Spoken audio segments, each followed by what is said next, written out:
जब श्री राम रावण से युद्ध करने के लिए चले थे तो उस समय राम की सेना में सुग्रीव के साथ वानर राज बाली का पुत्र अंगद भी था।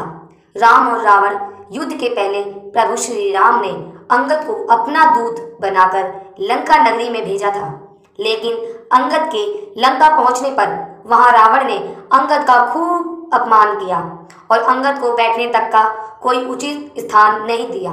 इस पर अंगद ने खुद ही अपने बैठने के लिए अपनी पूंछ से एक बैठने योग्य स्थान बना लिया, जो रावण की गद्दी से भी ऊंचा था। अंगद ने तब अपनी शक्ति का परिचय देते हुए रावण को उपदेश दिया और पुनः राम के शिविर में लौट आए। लेकिन अब यहाँ सवाल ये उठता है कि अंगद में इतनी शक्ति कहाँ से आई कि कोई भी लंका का असुर राक्षस आदि उनका पैर हटाना तो दूर हिला भी नहीं सका। असल में ये प्राण विद्या होती है जिसमें हनुमान, जामवंत और अंगद ये तीनों ही प्राण विद्या में पारंगत थे। इस प्राण विद्या के बल और आधार पर ही वे जो चाहे कर सकते थे। अंगद जब रावण की सभा में पहुंचे तो उन्होंने इस प्राण विद्या के बल पर अपना शरीर अधिक बलिष्ठ और पैरों को इतना दृढ़ कर लिया था कि उसे हिलाना वहां बैठे हुए असुरों में से किसी के भी बस की बात नहीं थी। यह प्राण विद्या का ही प्रभाव था। सुग्रीव से मित्रता निभाने और बाली के गलत आचरण के कारण अंगद के पिता बाली का प्रभु श्री राम ने सुग्रीव के साथ युद्ध करते हुए वध कर दिया था। जब प्रभु श्री राम ने बाली को बाण मारा तो वह घायल होकर पृथ्वी पर गिर पड़ा था। इस अवस्था में जब बाली का पुत्र अंगद उसके पास आया तब बाली ने उसे ज्ञान की 3 मुख्य बातें बताई। पहली बात, देश काल और परिस्थितियों को समझो। दूसरी बात, किसके साथ कब कहाँ और कैसा व्यवहार करें, अपनी बुद्धि से इसका सही निर्णय लेना चाहिए।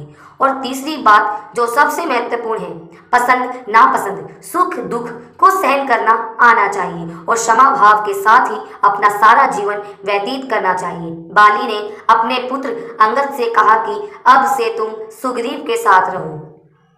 जब प्रभु श्री राम लंका पहुंच गए तब उन्होंने युद्ध से पहले रावण के पास अपना एक शांति दूत भेजने का विचार किया।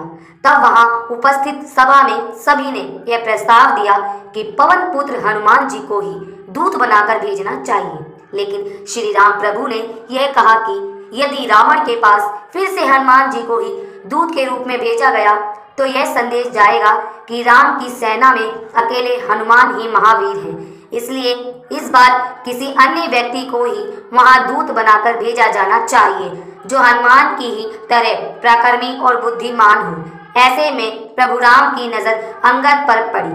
बाली पुत्र अंगद ने भी श्री राम के द्वारा सौंपे गए इस उत्तरदायित्व को बखूबी संभाला। प्रभु श्री राम ने जाने से पहले अंगद से कहा कि हे अंगद, रावण के द्वार जाओ, कुछ सुलह हो जाए, उनके और हमारे विचारों में एकता आ जाए। जाओ, ऐसी कोई बात करो, तुम जाकर उनको शिक्षा दो। जब अंगद रावण की महासभा में पहुंचे तो वहां नाना प्रकार के वैज्ञानिक भी विराजमान थे। रावण और उनके सभी पुत्र विराजमान थे। रावण ने अंगद से कहा कि आओ, तुम्हारा आगमन कैसे हुआ? अंगद ने कहा कि हे लंकापति रावण, मैं इसलिए आया हूँ कि श्री राम प्रभु और तुम्हारे दोनों के विचारों में एकता आ जाए। तुम्हारे यहाँ संस्कृति के प्रसार में अभाव आ गया है और अब मैं उस अभाव को शांत करने के लिए आया हूँ। चरित्र की स्थापना करना राज्य के हर एक राजा का कर्तव्य होता है। तुम्हारे राष्ट्र में चरित्रहीनता आ गई है। तुम्हारा यह राष्ट्र अब उत्तम प्रतीत नहीं हो रहा है। इसलिए मैं आज यहाँ तुम्हें समझाने आया हूँ। हे रावण, राजा के राष्ट्र में जब चरित्र नहीं होता तो वहाँ की संस्कृति का विनाश हो जाता है और राष्ट्र की संस्कृति का विनाश नहीं होना चाहिए। संस्कृति का उत्थान करना चाहिए। संस्कृति यही कहती है कि मानव के आचार व्यवहार को सुंदर बनाया जाए।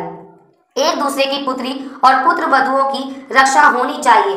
वह राजा के राष्ट्र की पद्धति कहलाती है। मैं यहाँ इसलिए आया हूँ कि तुम्हारे राष्ट्र और अयोध्या दोनों का समन्वय हो जाए। इस पर रावण मौन हो गया। अंगद फिर बोले, यदि भगवान राम से तुम अपने विचारों का समन्वय कर लोगे तो राम माता सीता को लेकर चले जाएंगे। रावण ने अंगद से कहा कि यह क्या उच्चारण कर रहा है, मैं धृष्ट नहीं हूँ। अंगद ने रावण से कहा कि यही धृष्टता है। संसार में किसी दूसरे की कन्या को हरण करके लाना एक महान धृष्टता है। तुम्हारी यह धृष्टता है कि राजा होकर भी तुम परस्त्रीगामी बन गए हो। जो राजा किसी स्त्री का अपमान करता है, उस राजा के राष्ट्र में भयंकर अग्निकांड हो जाते हैं। रावण ने कहा कि यह बानर कटु उच्चारण कर रहा है। इसके उपरांत अंगद ने रावण से कहा कि मैं तुम्हारे दरबार में अपना पैर जमा रहा हूँ। यदि तुम्हारे अंदर चरित्र की उज्ज्वलता है तो मेरा यह पग हिलाकर दिखाएं। मेरे इस पग को यदि कोई एक क्षण भी अपने स्थान से दूर कर देगा तो मैं तुम्हें आश्वासन देता हूँ कि उसी समय मैं माता सीता को त्याग करके श्री राम प्रभु को अयोध्या ले जाऊंगा।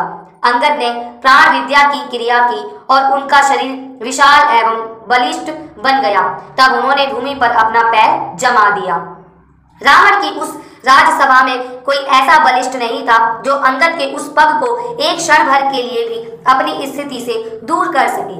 अंगद का पैर जब एक क्षण भर दूर नहीं हुआ तो रावण उस समय खुद ही अंगद का पैर उठाने के लिए चल पड़ा, परंतु रावण के आते ही अंगद ने कहा कि यह अधिराज है, अधिराजों से पग उठवाना सुंदर नहीं होता है। अंगद ने तुरंत अपना पैर पीछे हटा लिया और रावण से कहा कि हे रावण, तुम्हें मेरे चरणों को स्पर्श करना निरर्थक है। यदि तुम मेरे प्रभु श्री राम के चरणों को स्पर्श करो तो निसंदेह तुम्हारा कल्याण हो जाएगा। रावण मौन होकर वापस अपने स्थान पर विराजमान हो गया। इस वार्तालाप के बाद अंगद लंका से लौटकर अपने शिविर में आ गए और प्रभु श्री राम को बताया कि रावण से युद्ध करना अनिवार्य है। वे माता सीता को बिना युद्ध किए लौटने को तैयार नहीं है, इसलिए अब हमें बिना देर किए लंका पर चढ़ाई कर देनी चाहिए। आगे चलकर इस युद्ध में अंगद ने अपनी महान भूमिका निभाई। जय श्री राम।